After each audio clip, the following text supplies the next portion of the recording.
De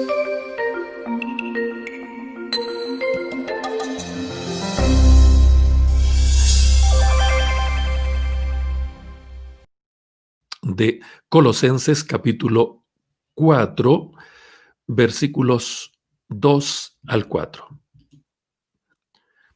Leemos la palabra del Señor en el nombre de nuestro Señor Jesucristo. Perseverad en la oración, velando en ella con acción de gracias, orando también al mismo tiempo por nosotros para que el Señor nos abra puerta para la palabra, a fin de dar a conocer el misterio de Cristo, por el cual también estoy preso, para que lo manifieste como debo hablar. Amén. Bendito sea el nombre del Señor. Esta exhortación o este imperativo que Pablo va a comenzar a desarrollar ahora es bien interesante porque va a dejar de lado las exhortaciones a asuntos particulares para volver nuevamente a referirse a cuestiones que tocan a toda la iglesia. Ha estado Pablo en los pasajes anteriores, como vimos la semana pasada, hablando a las esposas, a los esposos, a los hijos, a los padres, a los siervos, a los amos. Pero ahora vuelve a hablar a toda la iglesia, a todo el conjunto de la congregación de Colosas, para referirse a este tema tan importante. Este último grupo de exhortaciones, en lo que acabamos de leer hoy día, va a enfocarse en la oración y en el testimonio. En este sentido, el apóstol sigue la misma orientación que los apóstoles desarrollaron al comienzo de la iglesia cristiana, en lo que llamamos la iglesia primitiva.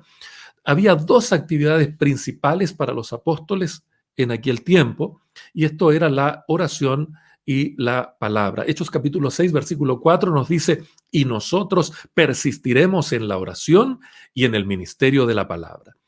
Esos dos elementos, Pablo los va a refrendar acá en la iglesia de Colosas de una manera muy, muy interesante.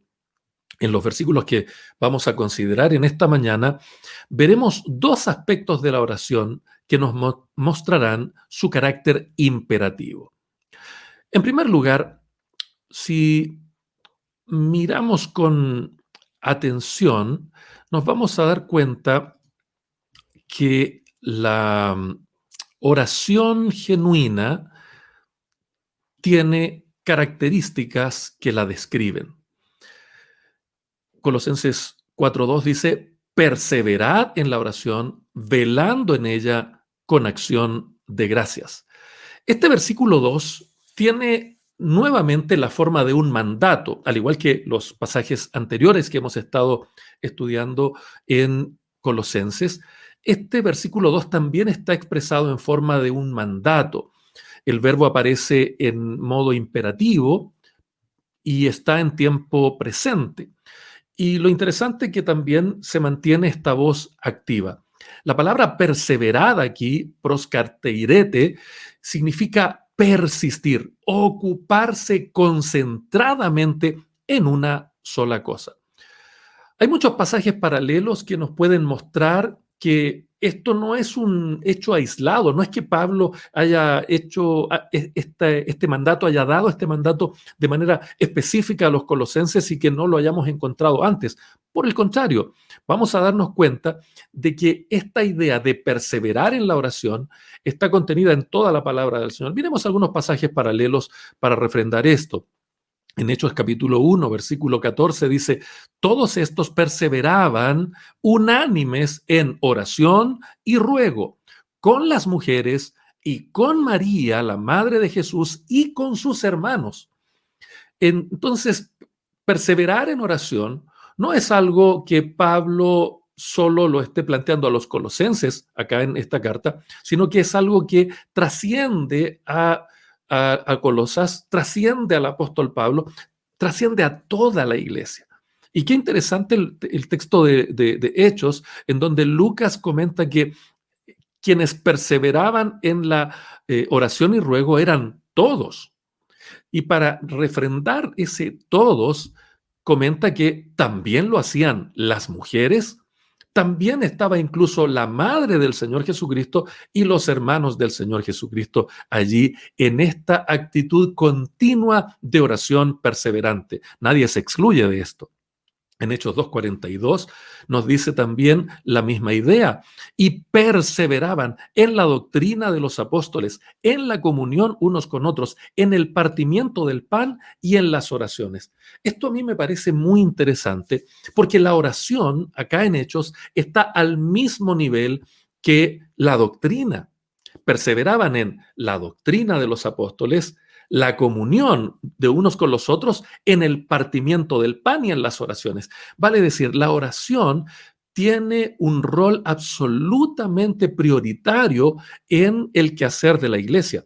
No la oración esporádica, no la oración simplemente realizada como resultado de alguna necesidad específica, sino como una actividad permanente, una actividad continua. También vamos a ver que en una de las epístolas más doctrinalmente sólidas, como lo es la carta a los Romanos, nos damos cuenta que allí Pablo instala también esta idea de la oración perseverante. Dice Romanos 12:12, gozosos en la esperanza, sufridos en la tribulación, constantes en la oración. Tres ideas importantísimas de cómo se desarrolla la vida cristiana. Frente a la esperanza hay que tener expectativas y ver lo que viene hacia adelante con gozo. Lo que viene es bueno, lo que viene es lo mejor. O aquí vamos a sufrir, vamos a experimentar un montón de cosas, pero lo que viene nos debe producir gozo, gozosos en la esperanza. Sufridos en la tribulación. Hay que aguantar, hay que persistir cuando vengan los sufrimientos, las situaciones difíciles, hay que sufrirla nomás. Pero lo que también debemos hacer es orar, pero de manera constante. Ya sea que estemos gozosos por lo que viene o sufriendo por lo que está pasando, pero la oración debe ser constante y permanente. Adicionalmente, cuando Pablo les escribe a los tesalonicenses en su primera carta, capítulo 5, versículo 17, vuelve a insistir en la oración constante como un hábito. Orad sin cesar. Y una vez adquirido este hábito, debe ser ejercido periódicamente con diligencia, con concentración y también con intensidad, porque es bien fácil distraerse mientras se está orando, o también es muy fácil caer en rutinas mecánicas o en repeticiones sin sentido. Hace algún tiempo hicimos un ejercicio para ver cuántas veces unas palabras o frases se empezaban a repetir en las oraciones de distintos hermanos. Y había varias frases clichés muy propias de nuestras oraciones evangélicas. Partir diciendo, amantísimo Dios y eterno Padre Celestial, lo empezamos a ver replicado en muchas personas. Y otras frases clichés que utilizamos en nuestras oraciones una y otra vez, pero que realmente nos preguntamos, ¿estamos entendiendo lo que estamos diciendo? ¿Lo estamos diciendo de corazón? ¿Forma parte de una acción intencional de hablarle a Dios? ¿O simplemente escuchamos que otro dijo, amantísimo Dios y eterno Padre Celestial, y la agarramos también y empezamos a utilizarla simplemente como un mantra o como una especie de frase cliché, pensando que si al otro le funcionó, a mí también me va a funcionar? Eso no es la oración. La segunda cuestión importante de la oración está determinada por la frase, por la palabra acá, velando. Velando. Es decir, debemos perseverar en la oración, pero hay que hacerlo velando. Esta expresión está presentada gramaticalmente como un gerundio de la palabra greigoreo, y significa estar alerta espiritualmente. Um, la idea central de esta palabra es estar despierto, ser vigilantes, estar alerta, tener cuidado. Ese es el sentido de orar velando. de orar estando despierto, de orar estando atentos, alertas, siendo cuidadosos, teniendo conciencia de lo que está pasando, de lo que está ocurriendo. Es decir, los colosenses debían orar velando. Es muy interesante mezclar estos dos elementos, orar perseverantemente, pero con una actitud de vigilia, con una actitud de estar atento, teniendo cuidado de lo que está ocurriendo, teniendo conciencia de lo que decimos, por qué lo decimos y cuándo lo decimos y a quién se lo decimos, teniendo cuidado. Hoy se nos invita habitualmente a tener vigilias, pero de cánticos, vigilias para cantar. Y no tengo nada contra eso. La segunda vez que vi a quien es hoy día mi esposa fue en una vigilia donde cantamos mucho, aunque no me acuerdo de ninguna canción porque mis ojos estaban clavados en ella. Bueno, eso es otra cosa, ¿no? La cosa es que, ¿cómo entendemos estas vigilias de cantos hoy en día?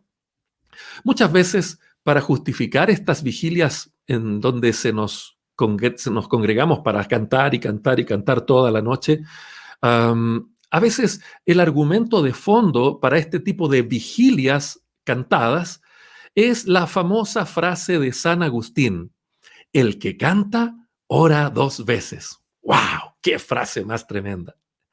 Sin embargo, a veces se utiliza la frase de San Agustín no para promover la oración, sino para evadirla, para, como decimos los chilenos, para sacarse el pillo y no orar y simplemente reemplazar la oración por el cántico.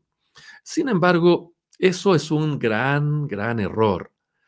Desde su nacimiento, la música cristiana fue una oración cantada. Ese es el sentido del canto en el contexto cristiano. Cantar era una oración y esta debía realizarse no de una manera puramente material, sino con devoción. O como dice el apóstol Pablo a los Efesios capítulo 5, versículo 19, cantando y alabando al Señor en vuestros corazones. Tomemos como ejemplo el famoso canto gregoriano. Hay que dejar constancia que en ese caso, el texto de la palabra de Dios, el texto era la razón de ser de esa forma de cantar. El canto gregoriano no se entiende sin el texto bíblico. Era el canto del texto en donde se basaba el principio de San Agustín: el que canta bien, ora dos veces. ¿Por qué? Porque el canto gregoriano promovía el texto, mucho más que el canto en sí. El canto gregoriano jamás podrá entenderse sin el texto, el cual tiene prelación sobre la melodía y es el que le da sentido incluso a las melodías que se elijan para poder cantar el texto. Por lo tanto, al interpretar el canto gregoriano, los cantores tenían que entender muy bien el sentido del texto. En consecuencia, debían evitar cualquier impostación de la voz, es decir, no tenían que haber sobresaltos de tipo operístico en que se intente el lucimiento del intérprete, porque esta actitud de traer la atención hacia sí, de traer los aplausos, la gloria, la consideración, no tiene nada que ver con la oración. El que canta ora dos veces significa entonces que cuando cantamos al Señor, toda la gloria es para el Señor. Cantamos desde el texto bíblico, cantamos desde la palabra. Esa es la verdadera alabanza. Ese es el canto que nos hace orar dos veces. Porque no solamente estamos concentrados en el texto, no solamente estamos enfocados en Dios y trayendo honor y gloria hacia Él, sino que adicionalmente lo hacemos con el sentido correcto. ¿Por qué menciono el canto gregoriano al explicar esto? Simplemente porque es de donde proceden los modos gregorianos. que es una adaptación de los modos griegos y que dan base a todo lo que es la música de Occidente. De ellos vienen los modos mayores, los modos menores y otros también menos conocidos. Es triste ver personas que hoy día exigen que su talento musical sea reconocido como un ministerio, cuando no tienen ningún interés en la palabra de Dios o en la oración.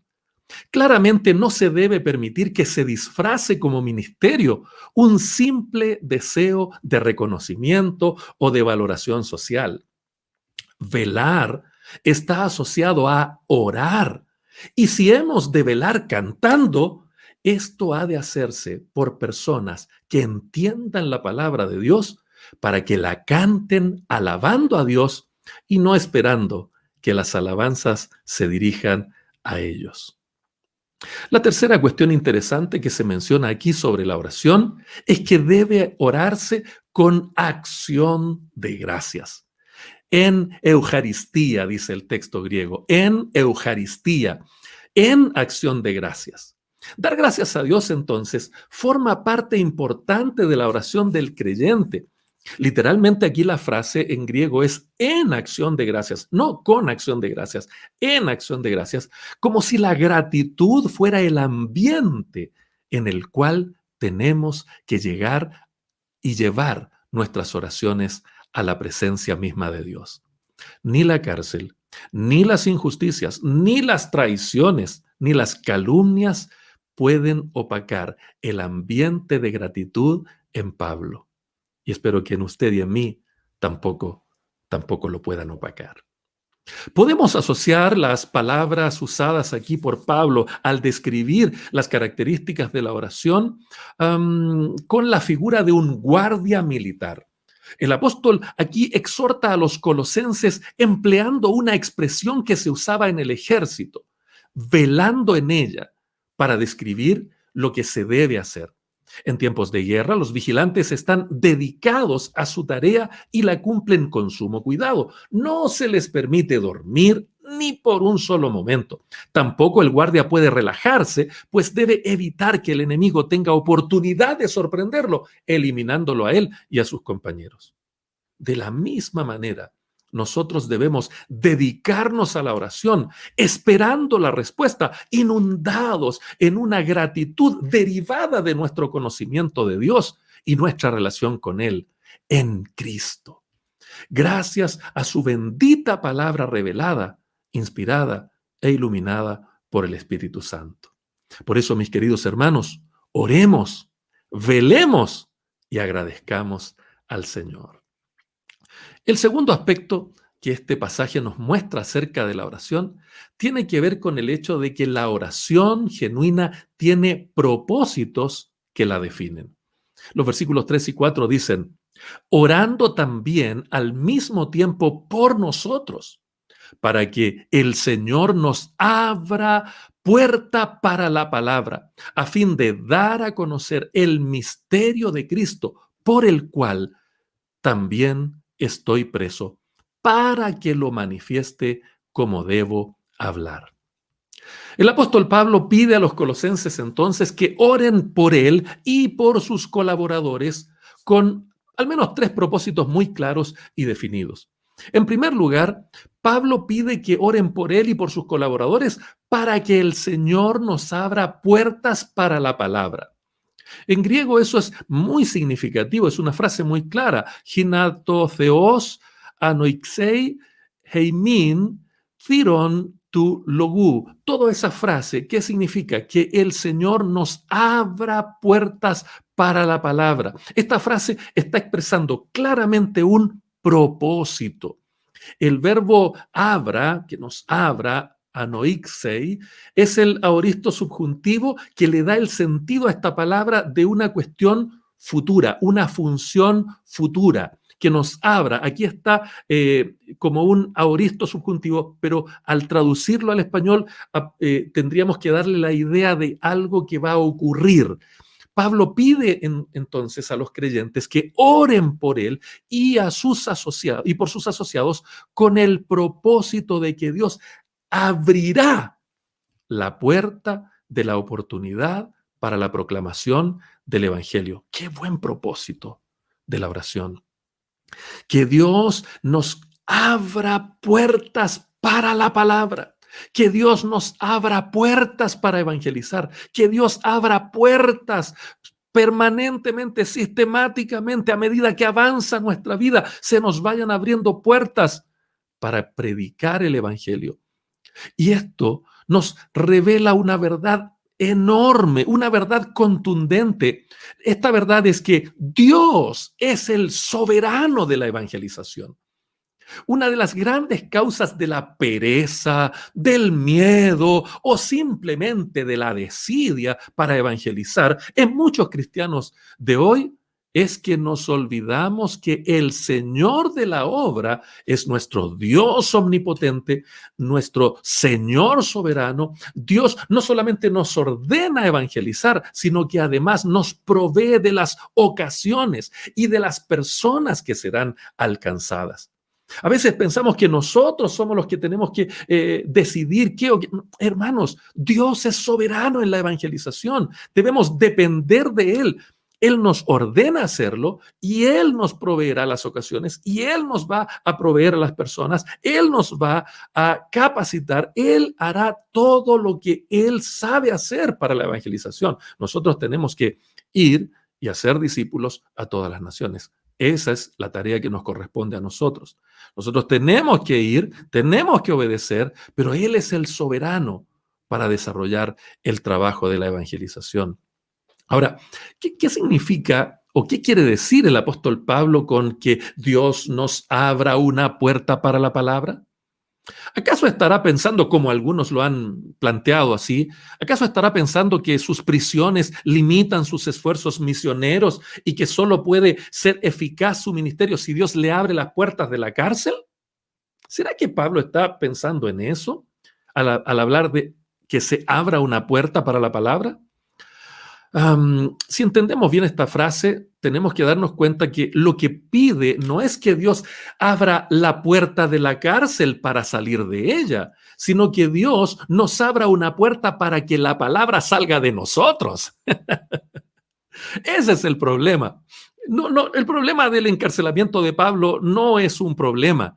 El problema mayor es cuando la palabra de Dios está encarcelada en nosotros, cuando nosotros no soltamos esa palabra. Que nos ayude el Señor a no mantener todo lo que aprendemos semanalmente, todo lo que recibimos diariamente y usarlo simplemente para nosotros de manera egoísta. Tenemos que dejar que esa palabra corra y sea glorificada. Y para eso hay que hablarla, hay que escribirla, hay que comentarla, hay que cantarla, hay que darla a conocer.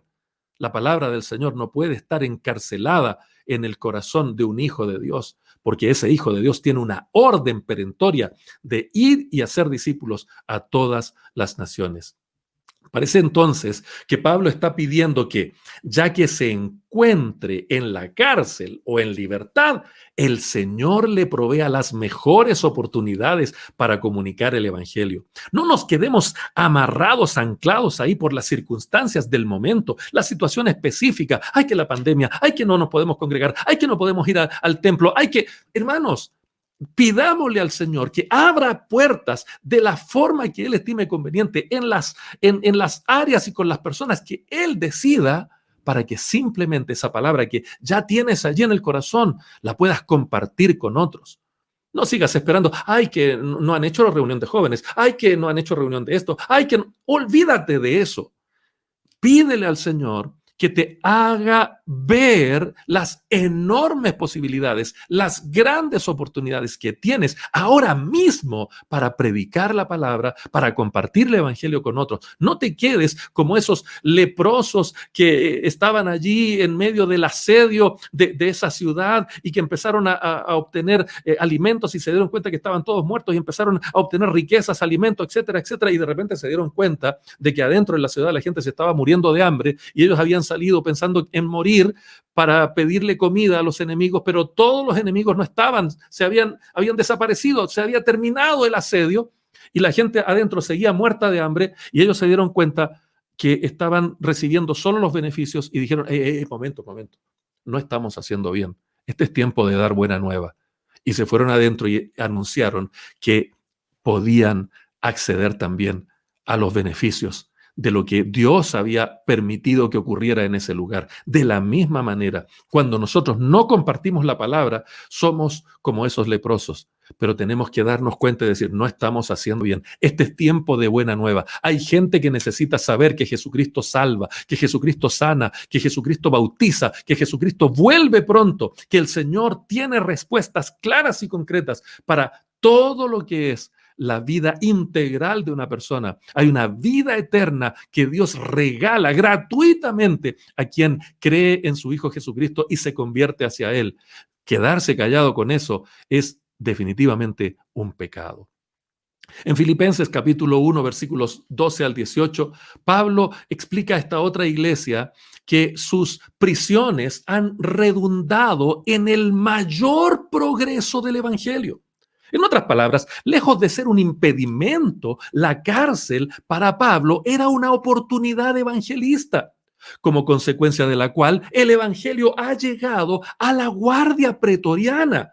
E incluso, como dice Filipenses capítulo 4, versículo 22, el evangelio había llegado hasta la misma casa de César, la casa del emperador. El evangelio ya había llegado simplemente porque Pablo estaba prisionero y alcanzó con el evangelio la guardia pretoriana y de alguna manera eso se diseminó. No pensemos que las circunstancias que nos apremian hoy son obstáculos. Para Dios no hay obstáculos. Para la palabra de Dios no hay obstáculos. La palabra tiene que correr y ser glorificada. Abre tu boca y empieza a predicar. Usa los recursos que tengas y empieza a evangelizar. Usa tus grupos de WhatsApp, usa tu Facebook, usa tu Instagram, usa lo que tengas. Pero este es tiempo de evangelizar y de anunciar las buenas nuevas. Esta interpretación de ver las prisiones no como un obstáculo, sino como una oportunidad, tiene bastante apoyo en la Biblia. En 1 Corintios capítulo 16, versículos 8 al 9, Pablo está diciendo, me quedaré en Éfeso hasta Pentecostés porque se me ha abierto una puerta grande para el servicio eficaz. En 2 Corintios 2:12, Pablo explica que llegó a Troas para predicar el evangelio de Cristo y se me abrió una puerta en el Señor. Las puertas aquí son oportunidades para predicar. A veces pensamos en puertas de trabajo, en puertas de sanidad, en puertas de un nuevo romance, en puertas de un nuevo emprendimiento, pero hermano, las puertas en la Biblia, en este contexto, son puertas para la evangelización, son oportunidades para alcanzar a otros con el evangelio del Señor Jesucristo. Por tanto, lo que Pablo pide aquí es que el Señor provea las adecuadas ocasiones para la evangelización y que el apóstol sepa aprovecharlas de una manera correcta. Esa es una oración coherente. Ese es un propósito saludable para la oración. ¿Estamos orando de esa manera? ¿Estamos pidiéndole al Señor que nos abra oportunidades para evangelizar o nos andamos escondiendo y arrancando de poder evangelizar a otros? Bendito sea el nombre del Señor para siempre. Esa es la manera como los colosenses debían orar por Pablo y en tales términos debemos también nosotros orar por el testimonio de nuestros hermanos de hoy. Hay una segunda razón aquí para orar en este pasaje, y es un resultado que se deriva de la oración. Dice el texto, ahí está el propósito final, a fin de dar a conocer el misterio de Cristo. Esta expresión es tremenda también.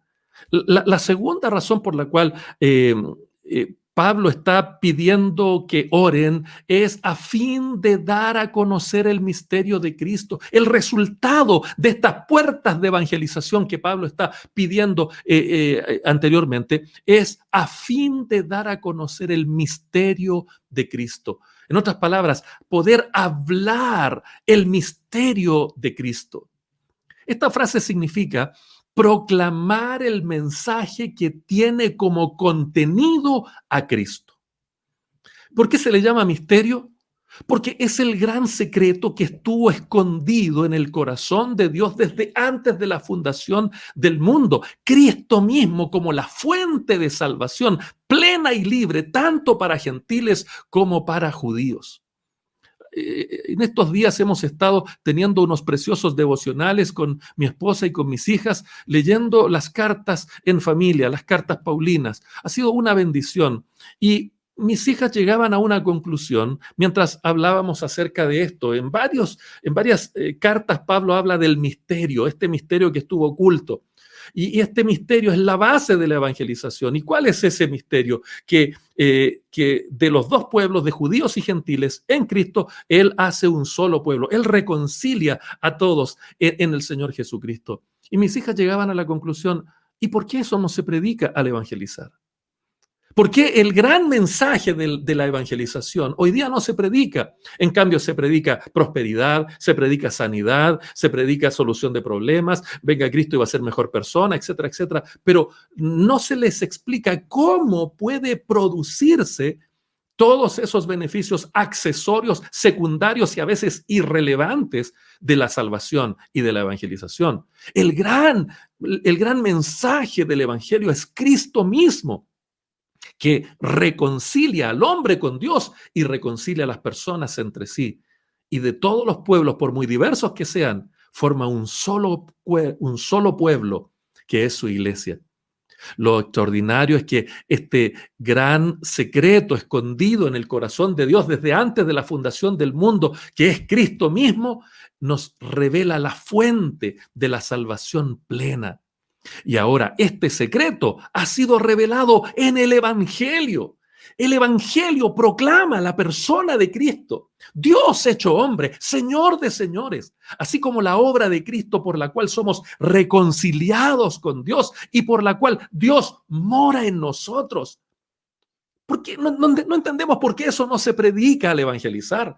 Se le llenan a las personas como un árbol navideño con candelillas, con cositas envoltorios y cuánta cosa, pero no se predica el evangelio puro, el gran poder de Dios para salvación. De eso es que Pablo no se avergonzaba. Pablo no estaba hablando de si usaban corbata o no usaban corbata, si entraban en trance en el culto o no entraban en el trance. Eso no tiene nada que ver con la locura del evangelio. El mensaje central del evangelio se refiere a Cristo. Cristo en nosotros es la esperanza de gloria. El evangelio revela a Cristo como el único Señor legítimo del hombre y como único mediador posible entre el hombre y Dios. Sin Cristo no puede haber salvación. Nadie viene al Padre si no es a través de Jesucristo.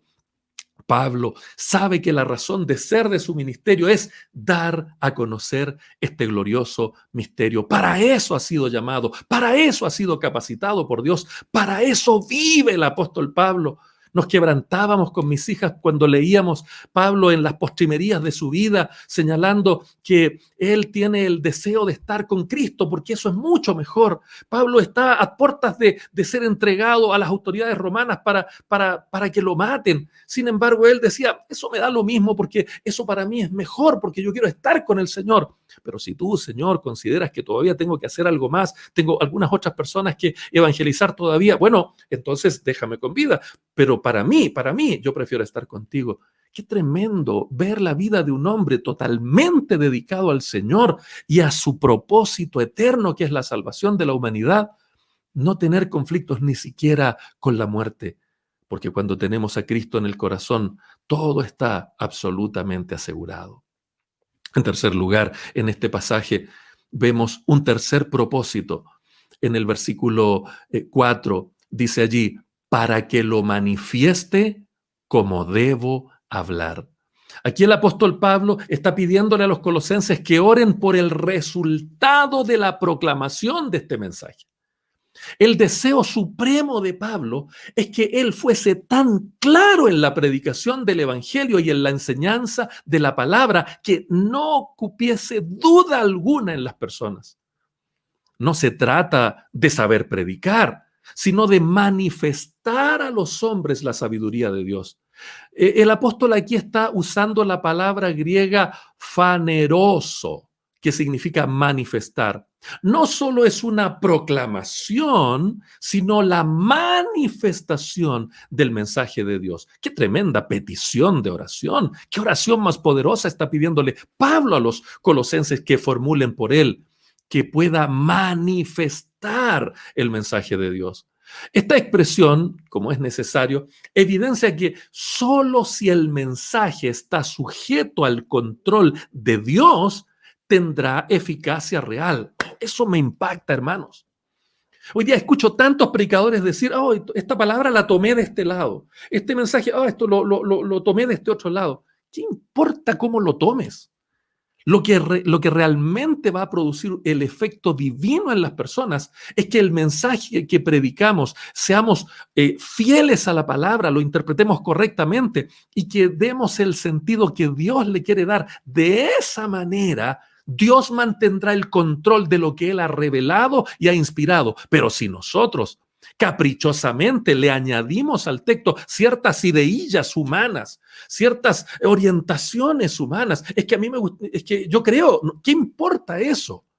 Hay que decir lo que Dios dice. Cuando Dios habla, yo hablo. Cuando Dios calla, yo me quedo callado. No puedo decir, bueno, el texto no lo dice, pero yo me imagino. ¿Qué importan tus imaginaciones, hermano? Dejemos de lado todas esas especulaciones que hoy día se le añaden a la palabra, que son simplemente caprichos humanos para controlar a las personas.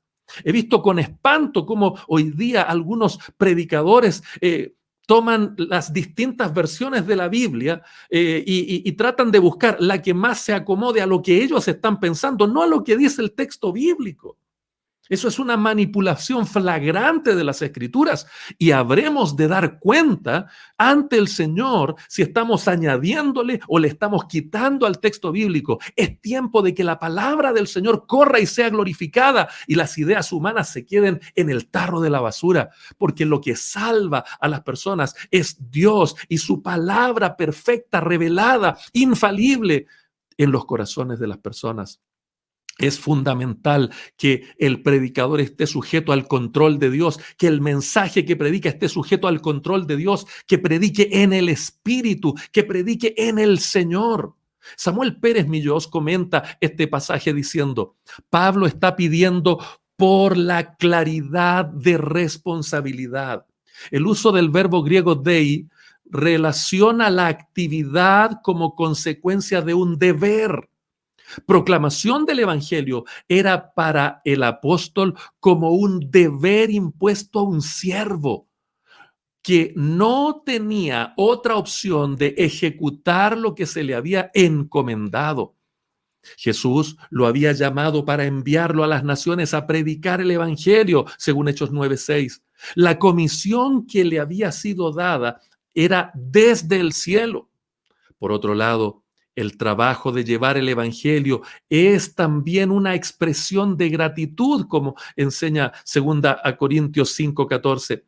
Como esclavo administrador del misterio, no tenía otra opción que esforzarse en cumplir el mandato recibido. Termina diciendo Samuel Pérez, quien ha sido bendecido por el poder del Evangelio es impulsado para llevarlo a otros. Bendito sea el nombre del Señor para siempre. Ese es el sentido correcto. Estas son las tres grandes peticiones. Estos son los tres grandes propósitos que el apóstol Pablo revela aquí que debe tener la oración. Que el Señor abra puertas, que el Señor permita que los resultados de la predicación sean eficaces y que esto hay que entender que es una obligación real para con el Señor. ¿Estamos orando así? Un expositor bíblico resumió el triste estado de la oración en nuestros días de la siguiente manera. Decía, hoy, ¿qué tenemos? Oraciones superficiales y rutinarias. Oramos de cara a la galería humana, cumpliendo con nuestro deber religioso, para que nuestros oyentes digan al final, oh, vaya, qué oración más hermosa. Oramos pidiendo cosas buenas, pero sin convicción de que van a ser recibidas. Otras veces, dice este escritor, Tratamos a Dios como si fuera una máquina expendedora de chucherías. Vamos a la máquina, ponemos la moneda, seleccionamos el producto, pulsamos el botón y esperamos. Si la máquina nos suelta inmediatamente el producto deseado, la sacudimos, la golpeamos o hasta le damos unas patadas. Si Dios no contesta inmediatamente dándonos la chuchería que hemos solicitado, nos enfadamos o nos decepcionamos y puede que hasta acabemos abandonando la oración, diciendo que no funciona, que la máquina está estropeada. Pero Dios no es una máquina, sino una persona. Y más que una persona, es nuestro Rey soberano. Hermanos, ¿cómo estamos orando? ¿Qué estamos pidiendo en nuestras oraciones? ¿Aún creemos que nuestros deseos están por encima de la voluntad de Dios? ¿Y que nos dan el derecho de hacerle reclamos al Señor como cuando vamos al CERNAC, Servicio Nacional del Consumidor para los oyentes extranjeros? Nuestras oraciones solo van a cambiar cuando conozcamos a Dios en verdad. Cada vez que un verdadero siervo de Dios se encuentra con el Señor, ese siervo se derrumba, cae como muerto, se llena de pánico pensando que se va a morir, o simplemente se postra en adoración dispuesto a escuchar lo que el soberano tiene que decirle. Cada vez que un miserable mortal se encuentra frente al Eterno, sus insignificantes peticiones se ven tan injustas, tan poca cosa, tan egoístas, que termina finalmente pidiendo simplemente como Pablo, saber quién eres, Señor. ¿Qué quieres que haga, Señor? Te pido me excuses, hermano querido, hermana querida, si en esta mañana esperabas que te revelara la fórmula mágica para alcanzar la felicidad, o el mapa secreto, o el conjuro mágico para obtener la riqueza, o los 3 pasos para el éxito ilimitado. Pero orar al Eterno es solo para siervos, es solo para obedientes. Es solo para los agradecidos, es solo para aquellos que se han comprometido con la gran comisión, porque entienden quién es el que la ordena, quién es el que la exige. Esto es para personas como John Knox, quien le dijo al Señor, dame Escocia o me muero. La oración de Knox no era una demanda arrogante, sino una súplica apasionada de un hombre dispuesto a morir por la causa de la predicación pura del evangelio y la salvación de sus compatriotas. La grandeza de Knox estaba en su humilde dependencia de nuestro Dios soberano para salvar a su pueblo, para revivir una nación que se estaba muriendo y la reforma de una iglesia que se había dormido y se había llenado de pecado, se había llenado de inmoralidad, de una iglesia que no estaba haciendo lo que Dios le ordenó hacer. Como se desprende de la predicación y de la oración de Knox, él no creía en el poder de su capacidad para predicar, ni en el poder de sus oraciones, sino en el poder del evangelio, que es el poder de Dios mismo, quien soberanamente ordena la predicación y la oración como el medio secundario de la salvación de su pueblo. Te invito, mi hermano, mi hermana, a que renunciemos hoy a esas gastadas, rutinarias, egoístas, repetitivas oraciones y peticiones nacidas del egoísmo, de la vanidad, de la avaricia, o como dice la palabra de Dios, de los deseos de la carne, de los deseos de los ojos y de la vanagloria de la vida. Y oremos, abandonándonos a la gracia del Señor, sujetándonos a la buena, agradable y perfecta voluntad del Señor. Digamos en esta mañana, dame a mi familia o me muero. Dame mi comuna o me muero. Dame a Chile o me muero. Seamos hoy día como el valiente Knox y digámosle al Señor que queremos tomar en serio la gran comisión. Queremos tomar en serio lo que Él nos ha ordenado hacer y que a partir de ahora nuestras oraciones van a cambiar. Oremos al Señor.